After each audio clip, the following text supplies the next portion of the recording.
পাকিস্তান নিয়ন্ত্রিত কাশ্মীরে চলছে আইনসভা নির্বাচনের ভোট গ্রহণ। তবে ভোটের উৎসবের বদলে সেখানে বিরাজ করছে থমথমে পরিস্থিতি ও চরম আতঙ্ক। কেন্দ্রগুলোতে মোতায়েন করা হয়েছে ভারী অস্ত্রধারী হাজার হাজার পুলিশ। 12টি বিশেষ রিফিউজি আসন নিয়ে নির্বাচনে সৃষ্টি হয়েছে বিতর্ক।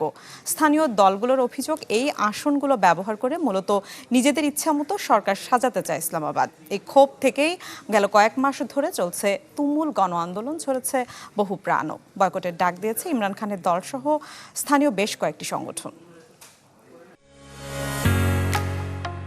ঢালাইয়ের সেরা প্রিমিয়ার সিমেন্ট।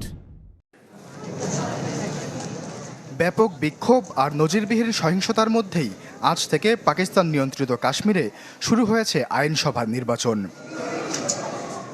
সংঘাত এড়াতে পাঞ্জাব থেকে 14,000 অতিরিক্ত পুলিশ মোতায়েন করেছে ইসলামাবাদ, যাদের বড় অংশের হাতেই রয়েছে দাঙ্গা নিয়ন্ত্রণের সরঞ্জাম ও প্রাণঘাতী অস্ত্র।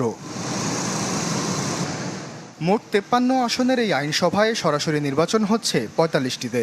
আজ মিরপুর ডিভিশনে 2 আগস্ট মুজাফফরাবাদ এবং 12টি রিফিউজি আসনে এবং সবচেয়ে উত্তপ্ত পুঞ্চ জেলায় ভোট হবে 10 আগস্ট। এবারের নির্বাচনে মূলত লড়ছে পিএমএলএন এবং পিপিপি। তবে ইমরান খানের দল পিটিআই এই নির্বাচন বয়কট করেছে। গেল 2 মাস ধরে চলা এই অস্থিরতার কেন্দ্রে রয়েছে জয়েন্ট আওয়ামী অ্যাকশন কমিটি বা জেএসি নামের একটি সংগঠন। ভর্তুকি মূল্যে আটা ও সস্তা বিদ্যুতের দাবিতে তাদের আন্দোলন শুরু হলেও এখন তাদের প্রধান দাবি পাকিস্তান নিয়ন্ত্রিত কাশ্মীরের বাইরের 12টি রিফিউজি আসন বাতিল করা। জেএসি বলছে মূল ভূখণ্ডে থাকা প্রায় 4,39,000 ভোটারের এই আসনগুলো স্থানীয় সরকার গঠনে অবৈধ প্রভাব খাটায়। আন্দোলন দমাতে গেল জুনে জেএসিকে নিষিদ্ধ করে স্থানীয় প্রশাসন।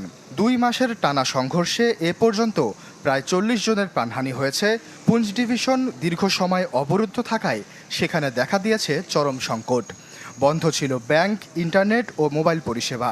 শীর্ষ নেতারা গ্রেপ্তার হওয়ায় বা আত্মগোপনে থাকায় জেএসিও এই নির্বাচন বয়কট করেছে। সরকার ও স্থানীয় সুপ্রিম কোর্টের দাবি, 1947 সালের ঘোষণাপত্র ও 1974 সালের অন্তর্বর্তীকালীন সংবিধান অনুযায়ী এই 12টি আসনের ঐতিহাসিক ভিত্তি আছে। সংবিধান সংশোধন ছাড়া রাস্তার আন্দোলনে এগুলো বাতিল করা সম্ভব নয়। অন্যদিকে আন্দোলনকারীদের দাবি, স্থানীয় সরকারের কোনো ক্ষমতাই নেই, মূল কলকাঠি নাড়ছে রাওয়ালপিন্ডির সামরিক স্টাবলিশমেন্ট।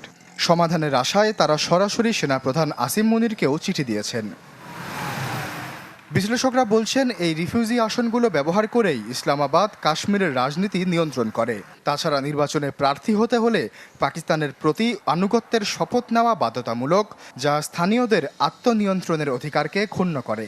এদিকে ভারত বরাবরই এই অঞ্চলটিকে নিজেদের অবিচ্ছেদ্য অংশ বলে দাবি করে আসছে।